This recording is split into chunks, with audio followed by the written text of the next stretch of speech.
So guys, another figurine, Zoro. Now this guy is actually from One Piece, and I'm going to be completely honest with you. I tried watching the show, I wasn't really into it, but I can still appreciate if a character looks cool. I just happened to find him for the same price tag like always, the whole $14.99 thing you see right here. Why not add some figurines to the collection? And it's actually getting to the point where I can make a whole second showcase with, no, how many do I have so far? 4 so far, but I'm remaking the second one. Anyway, I spoke enough. Let's unbox it together and see, is this thing actually good, and how big or how detailed is the actual product?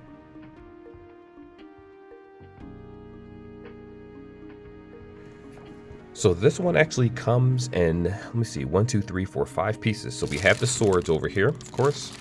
This, instead of having a regular stand, this is actually a foot stand. I never saw that before. That's actually pretty cool. So I hope I get a couple more like this. Right here we have the primary sword that he has in his hands.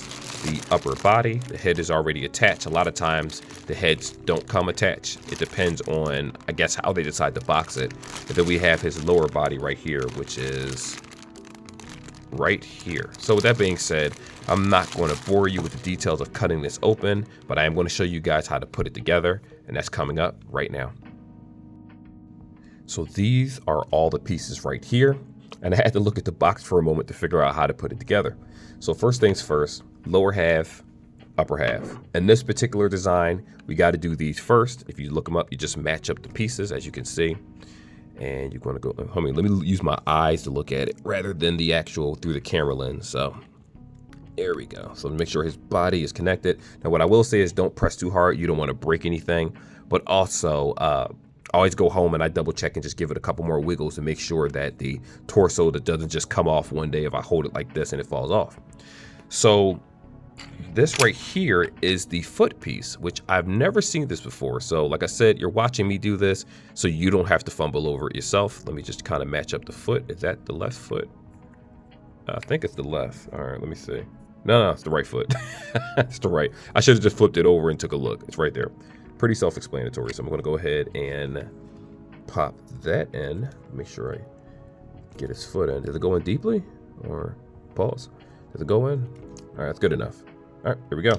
So he's able to stand on his own, as you can see. Let me just show you the, look, in case anybody was wondering, the level of detail in his clothing. Now, just so you guys know, right here is where the swords go, the double swords right here.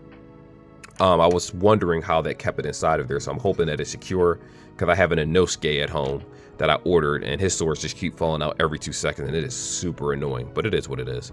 And of course, the last sword is going to go through his hands, like so, but we'll do that last.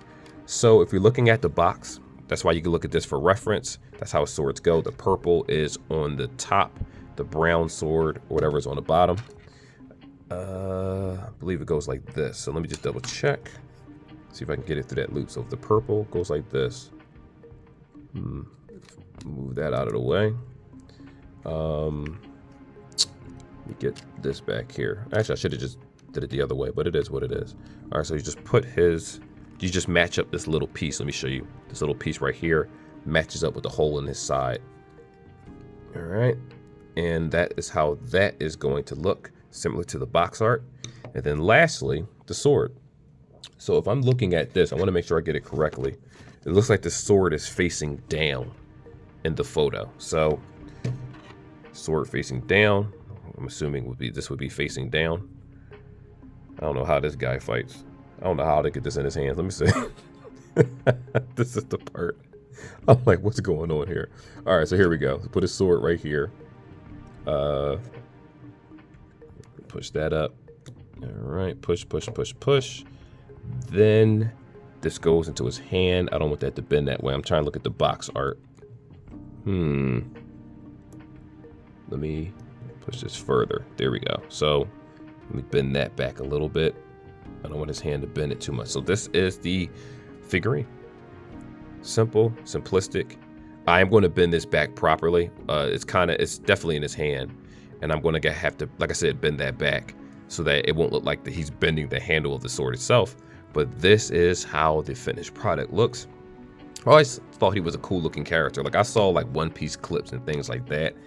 I just could never really get into the artwork. I know some people say the art doesn't make the anime, but One Piece just looks like it was made back in the 70s, and they never really upgraded the art style. Even in his fifth gear where he's jumping around with the white hair, I like the transformation, like his hair, but the show just didn't really appeal to me. But I can still appreciate the characters. But anyway, that's pretty much it. Actually, let me try to fix this right now. I don't like the way that is. That's bugging me. Let me see. Actually, you know what's funny? In the figurine, his hand. Ah, that's why. Okay, so let me try to push this a little further up. All right. It's not that far up, but like right here. Okay, it's like he's about to draw it. So there we go.